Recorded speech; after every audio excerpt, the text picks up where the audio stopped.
Let's get right into it. This video is about assessing and caring for ankle injuries in the field.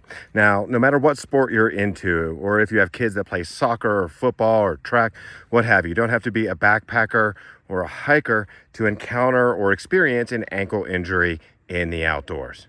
In fact, injuries to some portion of the leg, especially the ankle, the number one reason people have to go to the hospital after engaging in some form of outdoor recreation. Now, all care begins with the assessment. I have to know how bad or how not so bad the injury is before I begin to apply care. So I apply the proper care in the proper amount of time, and I call for rescue or extrication if needed. Now, I get it. If you just want to skip to the cool stuff, putting the splints on and the wraps and the taping and all that, go ahead. We'll put the timetable thingy, whatever, down below. Now, if the ankle is injured, it's going to be in one of three ways: a strain, a sprain, or a fracture. Now, strains and sprains are to connective tissue and muscle, whereas fractures are to bones. So to be really specific, a strain is to a muscle or a tendon, and tendons connect muscle to bone, and strains are to ligaments, and ligaments connect bones to bones. The only way to 100% know for sure is to get an MRI. So don't worry, the care is going to be the same no matter what. We may not know if it's a strain, sprain, or break, but we'll know if it's severe enough for a splint, or we just need to wrap it if they can walk on it or not. And that's what's important in the field. To keep this very simple, the first thing that I'm going to be looking at is if the ankle here is weight bearing or not. Can they stand on it? Can they stand on it securely? Can they stand on it confidently? Or do they think it's going to get hurt worse? Or can they just not stand on it at all?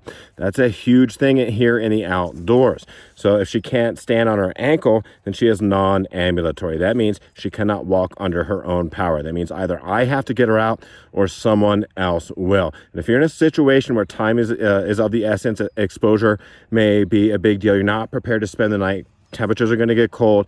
If it's just you and them, or if it's just you and you know you can't get out on your own, try and get help right away. Press that rescue button if you have the iPhone or a Garmin and InReach, Motorola, whatever it is. Press that button. Get rescue started right away. Rescues are painfully slow, so get it started early so they're not stuck out here overnight. Friendly reminder, always wear your PPE, your personal protective equipment, your universal precautions.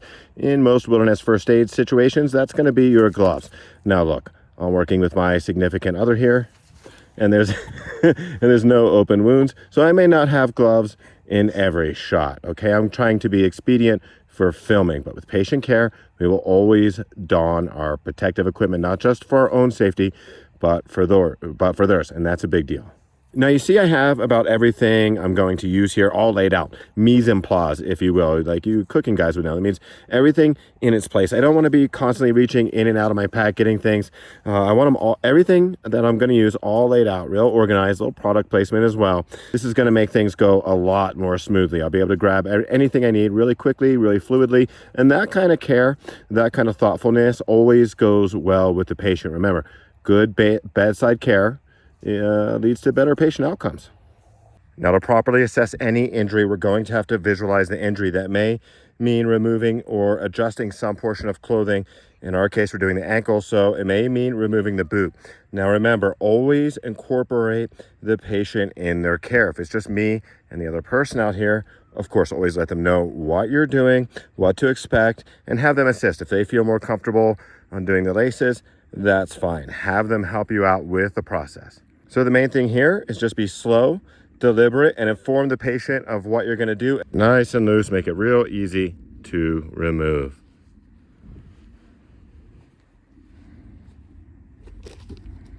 And now I have the ankle exposed.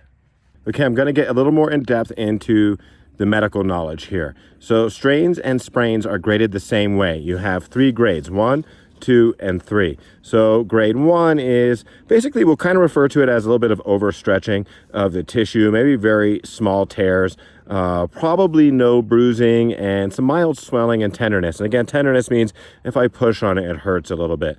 Slightly restricted range of motion, but they likely have no problem walking on it. Maybe a little sore, but they can walk on it.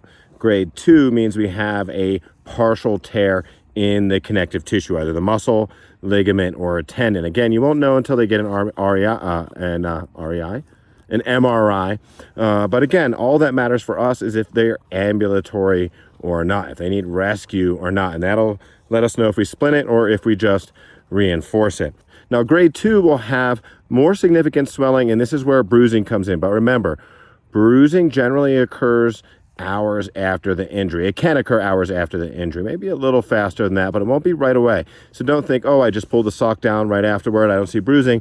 It's not a grade 2. The patient's pain, the stability of the joint, if they feel comfortable walking on it, and the swelling and tenderness, the range of motion will let you know if it's grade 1 or grade 2. So grade 2 means there is a partial tear of the muscle or connective tissue. Okay, we've done a little bit more significant damage here. They may want to walk on it. They may be able to walk on it. They may want to walk on it. They may not. Okay, here we get into it's up to the patient, okay, because we don't want to cause further injury. Remember, err on the side of a more positive patient outcome. Now, grade 3 is much more severe. You may have difficulty telling a grade 3 strain or sprain from a fracture, and they're functionally the same with our treatment. We're going to splint that. A grade 3 tear is a full tear through the muscle or a connective tissue. It may be torn away from the joint completely, and sometimes you'll see a dent where the tear is. Then you'll have much more severe bruising. The tear may be here, but the bruising can go halfway up the ankle or halfway up the leg, much more swelling, and they're definitely non-ambulatory at this point. The ankle is going to be very unstable. They're not going to be able to walk on it. All right, now for the good stuff, how to tape the ankle, how to wrap the ankle, how to splint the ankle. So in order to do this, what I'm going to do is I'm going to go ahead and use Sheila's pack here. I'm going to use her gear to elevate the joint here. Whenever we're going to move a joint, a limb that's injured like this, just be careful to lift on both sides of the injury. Okay, real careful. Always tell the patient what you're doing, what to expect. Tell them to let you know, hey, if it causes you too much pain, let me know and I'll stop. Okay, we'll reassess. Give them a second to take it all in. It's not much we could do for pain out here, is there? We have good old vitamin I. Some of you military guys may know it as vitamin M. That is ibuprofen. It's an anti-inflammatory, and those of us who have done some really physical manual labor for the government, we have this little saying for it because we end up taking it all the time. So we probably have it in our packs. Now, if the patient is ambulatory, they feel like they can confidently walk on this, but it's sore, it's tender. When we say tender, we means it hurts a little bit to touch it, right? It's a little sore when they move it around, but they feel like, hey, I don't need rescue. I can walk out pretty much unassisted. Okay, then I'm gonna support the joint, support the ankle so it doesn't get worse. I'll choose between wrapping it or taping it. Something small like this, not the splint, because the foot has to fit back inside the boot for them to walk out.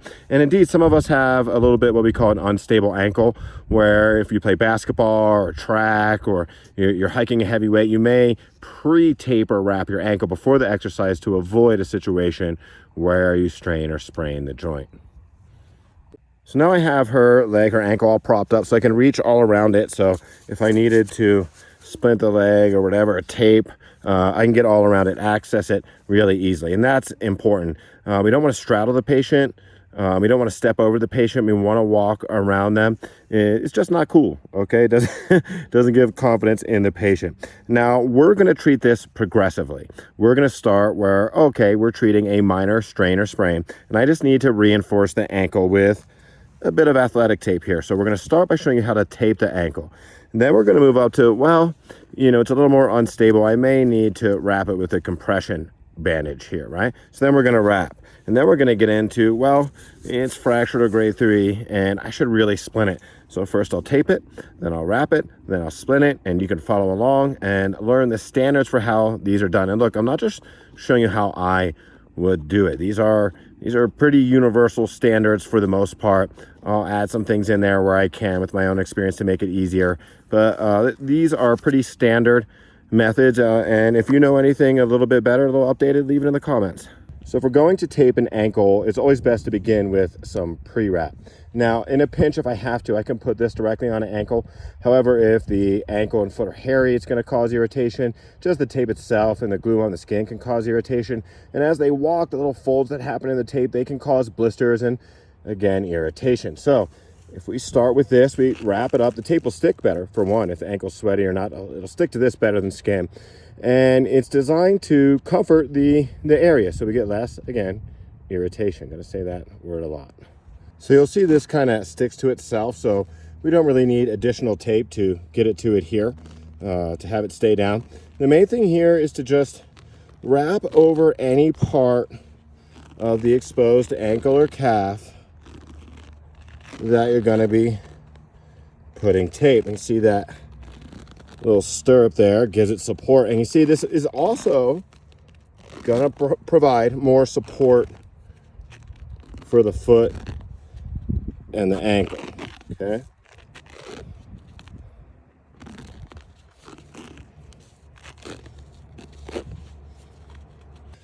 I don't want to make it too thick because, again, we're taping so they can walk on it. Okay, if they couldn't walk on it, we'd be putting a splint. So this is going to go back in the boot. Okay, so this is athletic tape. This is what we're going to use to tape an ankle. It's cloth-based, fabric-based. Okay, it's strong and a little bit flexible, and it's more than an inch wide. We don't want a narrow tape for this. Now for the taping, I'm going to pre-measure 9 strips of this, okay? And set them up all ready to go to be applied. You know, don't be afraid to ask your patient here for a little help. Say, hey, hold these 3 strips for me, please. Okay, now with the first 3 strips, I'm going to form a stirrup. It's going to wrap around just like this. And I'm going to use the malleolus, the ankle bone, as a landmark. And these ankle bones here, this is the medial and lateral malleolus. Okay, that's what we call those. So I'm going to start by wrapping right over the center of one of the malleolus, going under the foot and up over the other. The second one will be just a little forward of the last one. Then I'll make the third one just a little rearward. So basically it gets this whole area here, supports this muscle. Now, if they have a lot of instability, you see some swelling going up, you could tape this up longer. If you feel like you need to go well above the malleolus for support, that's just fine. But just make sure, so here it is down here, make sure you get an inch or 2 above that incorporated, and preferably a little more. Now with the next 3, I'm going to wrap this way. I'm going to wrap this way, not all the way around the ankle, just from about here all the way around to here. Again, I'm going to use the malleolus as a landmark. I'm going to start just above it and work my way just below it to support all this muscle and connective tissue here.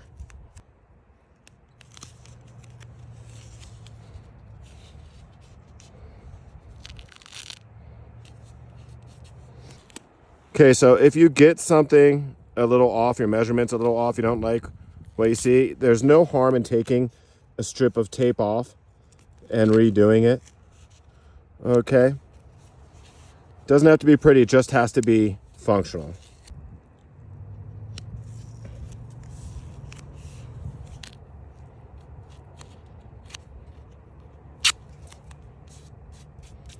And there is strip number 3.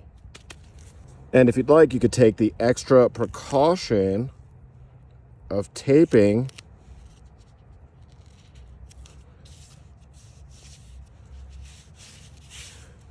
those ends down.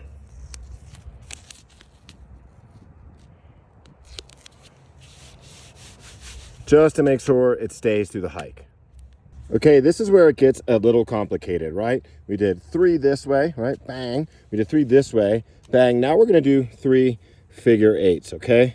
So stay with me here. I'm gonna apply right around the malleolus again, and watch this. I come down, just like with the wrap there, and around, and under again.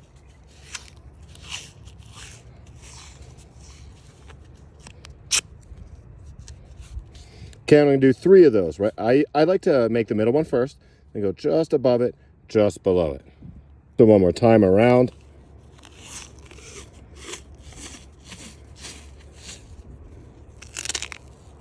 Just a little lower, but make sure I have good overlap there, under the foot, around again, and around the ankle. So this is going to be incredible support. So I'm going to do one more right up here.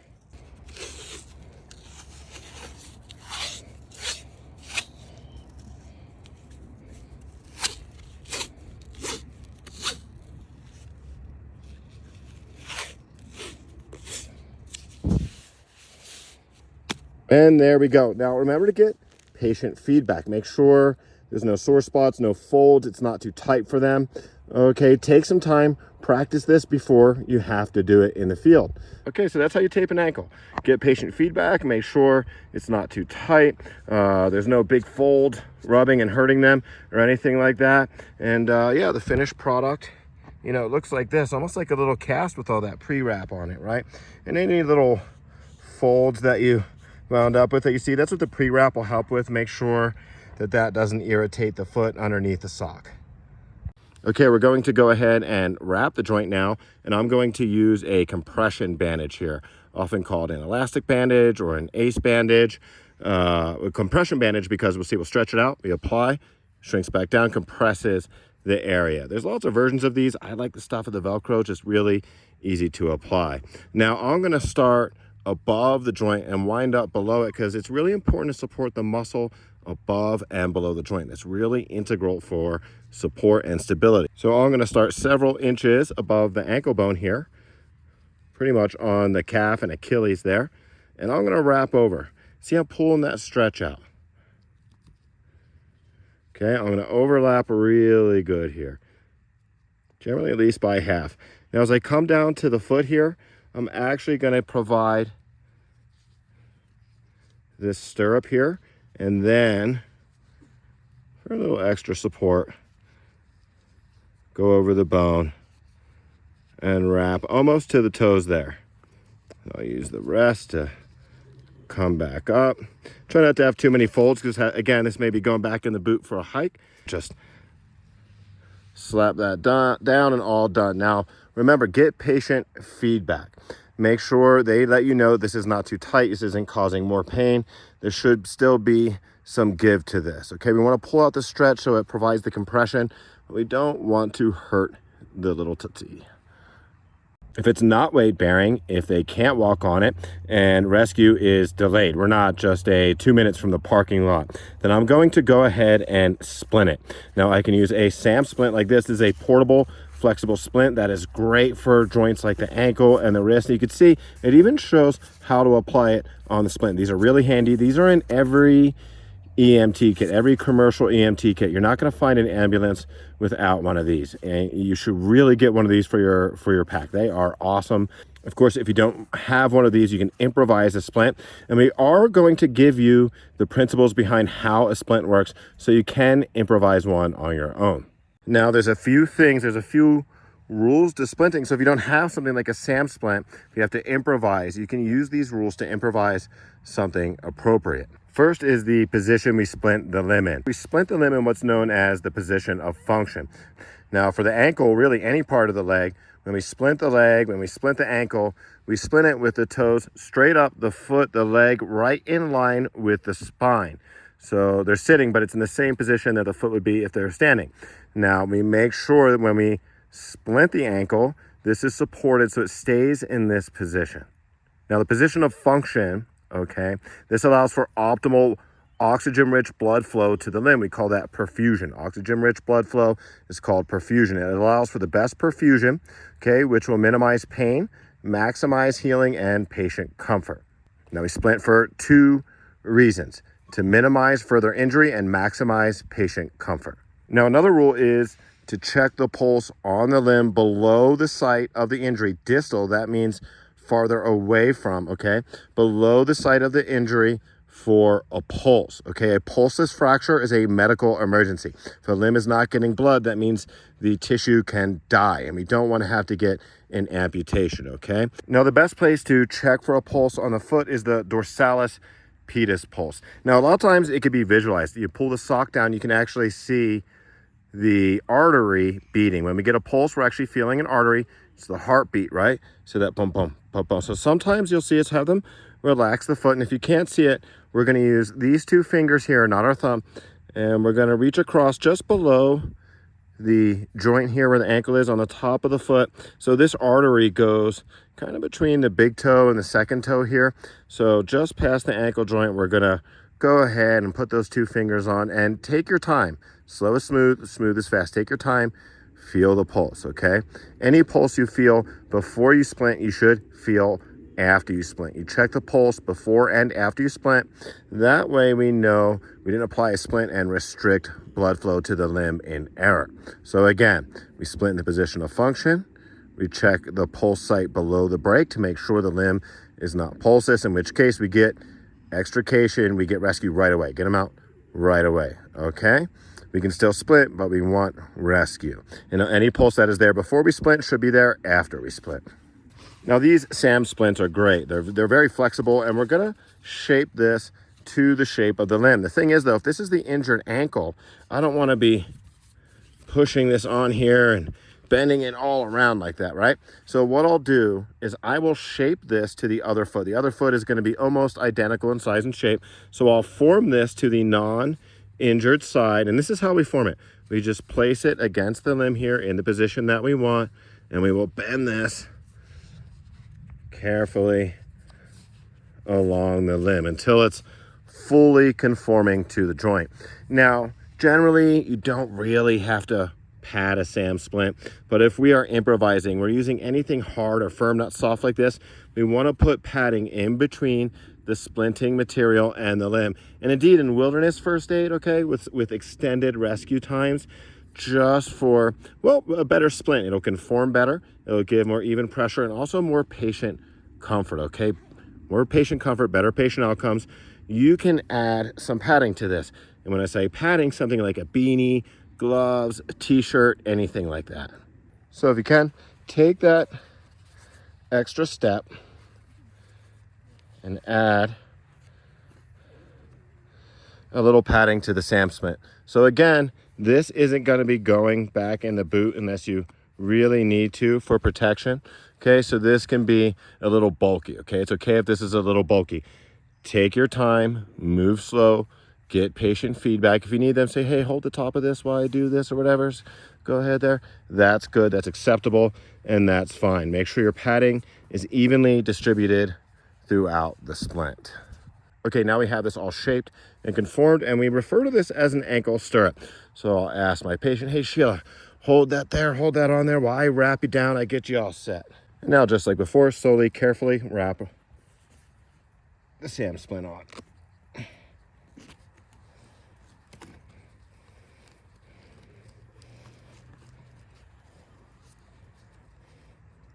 So I'm going to pull that stretch out as I go because I want that to be on there real good. See, I have some good overlap there. Really good overlap. And it really helps elevating this ankle with the backpack there. Really, really helps. I'm going to give it another one of those just to reinforce that position of function. And again, this is the joint that's hurt, so I want to really wrap good around this area and just flip it over.